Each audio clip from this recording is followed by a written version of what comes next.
Murid-murid preman ini sungguh jahat. Mereka menaruhkan lem di kapur tulis.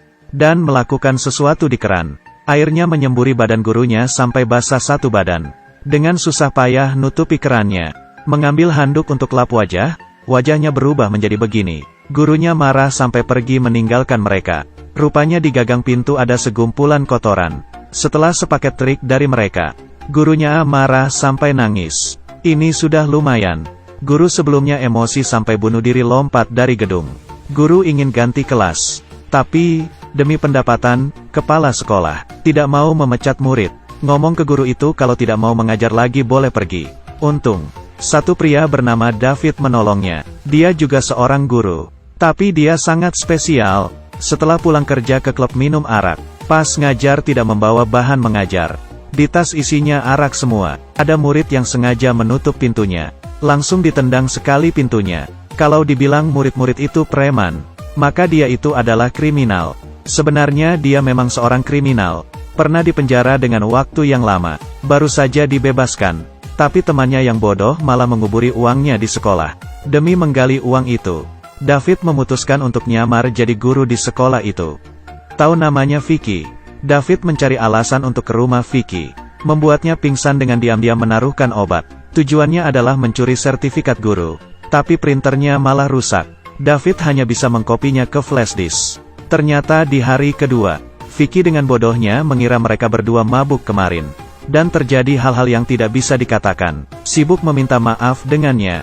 Ternyata David berkata, "Meskipun sangat sengsara tapi aku akan kuat. Baiklah aku memaafkanmu." Anak gadis itu tak menyangka begitu mudahnya. Pergi dengan muka canggung. Malam ini, dia disiksa muridnya sampai menangis lagi. Kebetulan teman sasrama datang meminjam komputer. Tanpa sengaja menemukan sertifikat guru yang belum selesai diprint. Di atas masih tertulis tanggal. Vicky kepikiran. Dengan cepat ke sekolah mencari data David. Emang betul nilainya sama persis dengan nilai David di sertifikat itu. Hari itu tidak terjadi apa-apa, dia sendiri sudah dibodohi. Dia sangat marah, ingin memberitahukan kepada kepala sekolah. Tapi tiba-tiba kepikir, kenapa gak nyuruh dia aja yang ajari murid-murid preman itu? Dengan begini dia sudah bisa lepas dari lautan siksaan. Dan bisa melihat murid-murid mempermainkan David untuk memuaskan diri. Dan kriminal ini bahkan tidak menganggap murid-murid preman ini. Dengan cepat dia menyetujuinya. Tapi dengan cepat, David sudah harus demi kesepelean sendiri. Membayarinya dengan menyakitkan. Hari pertama ngajar di kelas murid preman. Guru ini sudah sepele. Ingin mengambil absen malah masuk ke jebakan pertama. Dia menahan emosi, duduk memanggil nama satu persatu. Masuk lagi ke jebakan kedua. Dia benar-benar marah. Ingin ke bar untuk menghilangkan emosi. Ternyata, aku marah. Dia adalah seorang kriminal. Dipermainkan murid hingga segitunya. Apakah masih bisa berdiri di sosial ini? Jadinya hari kedua, dia membawa senapan. Melihat sekumpulan murid yang bolos, dia langsung mengeluarkan senapannya. Menembaki satu persatu. Yang mau lari pun tidak bisa lolos. Murid preman memang bisanya diperlakukan secara keras, tidak bisa secara lembut. Satu persatu balik kelas duduk dengan rapi. Setelah menyelesaikan masalah tentang murid, David bersiap menggali uang yang dikubur di sekolah. Akhirnya tempat dia mengungsi sudah ditarik kembali. Dia tidak tahu harus pergi kemana. Hanya bisa ke rumah Vicky untuk meminta bantuan. Vicky pada awalnya tidak mau, tapi dia melihat David mengajari murid bandal sampai sangat baik. Menyetujuinya dengan terpaksa. Syaratnya harus terus mengajari murid bandal itu. Demi ada tempat ditenggal, David hanya bisa menurutinya. Tapi cara ngajar kriminal memang sangat keras.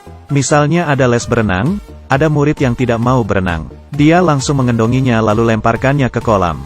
Ada yang berkelahi. Dia langsung menekankan kepala orang itu di air. Sampai murid itu meminta maaf. Tapi cara seperti ini, orang tua murid tidak tak setuju.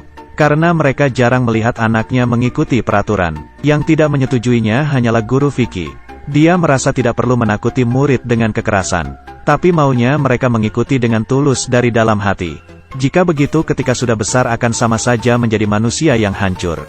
David pada awalnya tidak mengerti. Sampai saat dia menggali lubang. Mendapatkan satu kapsul waktu.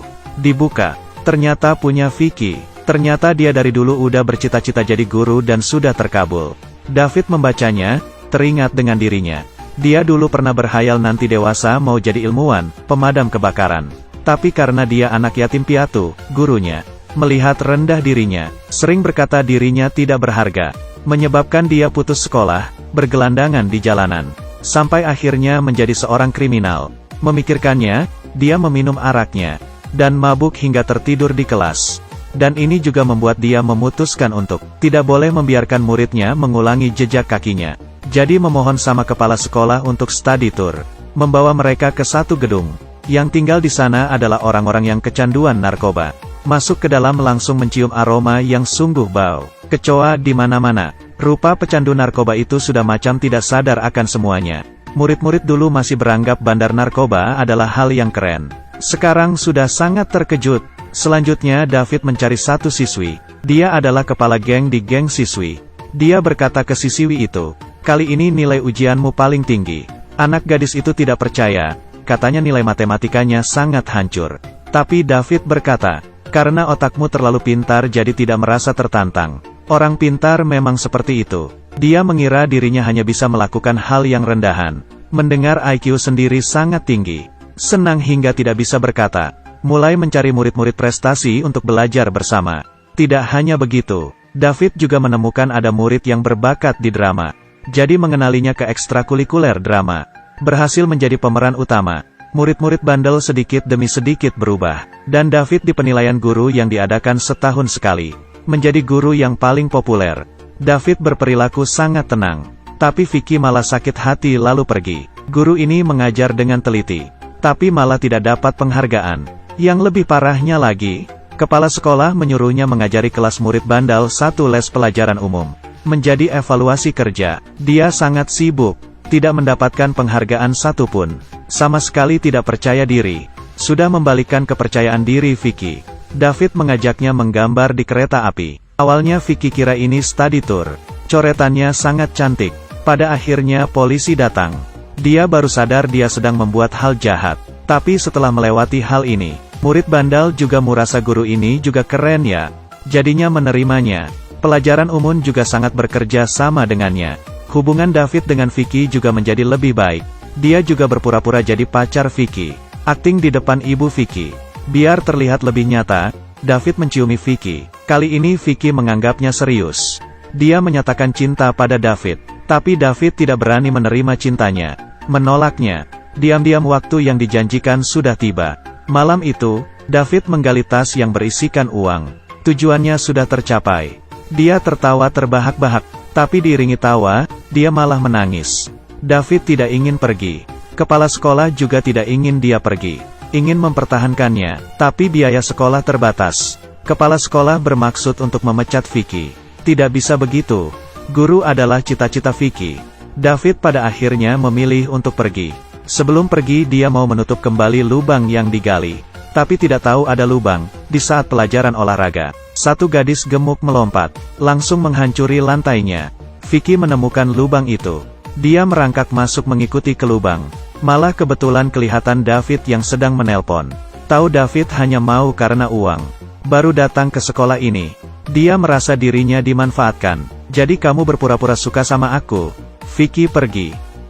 Setelah menangis, dia bermaksud untuk melaporkan kepada kepala sekolah. Malah menemukan, murid-murid bandel itu malah menyalahkan mereka sendiri. Hanya ingin David tidak dipecat. Murid bandel tahu hubungan Vicky dan David sangat bagus. Memohon dia menyuruh David balik. Vicky menolaknya. Tentang David memanfaati dirinya, dia masih sangat marah. Tapi murid memberitahunya, David sebelumnya menyuruh mereka untuk menyiapkan gambar yang bisa menyemangatkan diri. Untuk mengingatkan diri sendiri. David juga ada. Setelah dibuka, isinya adalah fotonya. Vicky akhirnya mengerti. Sebenarnya David tidak memanfaatkannya. Saat ini teman David datang. Ternyata David tidak membawa pergi uangnya. Semua disisakan untuknya. Karena dia membuat David ingin mengulang kembali dari awal. Teman David berkata, kalau kamu gak mau dengan dia mungkin akan kembali mencuri, merampok dan berbohong lagi. Vicky dengan cepat ke depan komputer. Menghubungi David. Benar dugaannya, David bersiap untuk merampok lagi. Saat penting, jaringan putus. Untung ada murid yang mengenali David. David juga melihat kereta api yang mereka coreti sedang lewat. Pada akhirnya dia tetap tidak tega, meninggalkan temannya lalu pergi. Dia datang ke rumah Vicky, memberinya hadiah. Isinya asalah sebuah gaun. Dan ada sepucuk surat cinta. Tertulis 3 pilihan. Mau, tidak mau, mungkin. Ternyata Vicky selain ingin menjadi guru, juga ingin orang menulisinya surat cinta yang memiliki 3 pilihan. David tidak melupakan itu. Mereka ke sekolah. Kepala sekolah saat itu sedang mengoreksi kertas ujian murid bandal.